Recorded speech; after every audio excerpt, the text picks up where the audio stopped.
Hi guys, today we will talk about how to fix or how to solve the problem of a failure on the application of Authenticator. You will click on settings.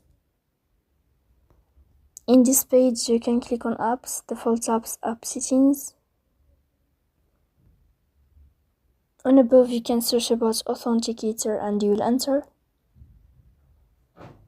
Then you can click on first stop and you can click OK. After that you'll enter to the window of storage.